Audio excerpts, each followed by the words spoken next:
AP ఎన్నికల్లో man of the match ఎవరు అంటే అంత యునానిమస్ గా చెప్పే పేరు జనసేన అధినేత పవన్ కళ్యాణ్.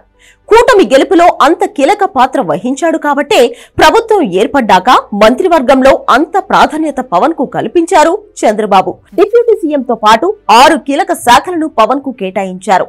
మంత్రివర్గ విస్తరణ పూర్తి అవడంతో సెక్రటేరియట్ లో ఛాంబర్ల ఏర్పాటుపై సీఎం చంద్రబాబు అధికారులతో భేటీ అయ్యారు. అయితే మిత్రపక్షం జనసేన ఆత్మగౌరవం దెబ్బతినకుండా చంద్రబాబు అన్ని విషయాల్లో జాగ్రత్తలు తీసుకుంటూ ముందుకెళ్తున్నారు. ఈ క్రమంలోనే తన బ్లాక్ లోనే పవన్ కు ఓ ఛాంబర్ ను కేటాయించాలని చంద్రబాబు భావిస్తున్నట్లుగా తెలుస్తోంది.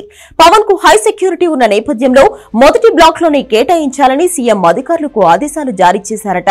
గత ప్రభుత్వ హయాంలో డిప్యూటీ సీఎం మంత్రులకు 2, 3, 4, 5 బ్లాక్లలో ఛాంబర్లు ఉండేవి. సీఎం, సీఎస్ లకు మాత్రమే మొదటి బ్లాక్ లో ఛాంబర్లు ఉండేవి.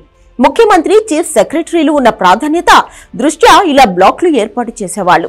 కానీ ఇప్పుడు మాత్రం ఆ ట్రెండ్ మారింది. ఏపీ ప్రభుత్వంలో ముఖ్యమంత్రికి ఎలాంటి ఇంపార్టెన్స్ ఉందో ఇప్పుడు డిప్యూటీ సీఎం పవన్ కు కూడా అంతే ఇంపార్టెన్స్ ఇచ్చేలా ప్లాన్ చేశారు చంద్రబాబు. దీంతో భవిష్యత్తులో కూడా టీడీపీ, జనసేన మధ్య ఎలాంటి విభేదాలు వచ్చే ప్రమాదం లేకుండా ఇప్పటి నుంచే పక్కాగా అడుగులు వేస్తున్నారు. చంద్రబాబు తీసుకున్న ఈ నిర్ణయంతో జనసేన క్యాడర్ లో ఫుల్ జోష్ వచ్చింది. తమ అధినేత సీఎం కుర్చీలో కూర్చోకపోయినా అధికారంలో దాదాపు అదే స్థాయిలో ఉండడంతో సంతోషాన్ని వ్యక్తం చేస్తున్నారు.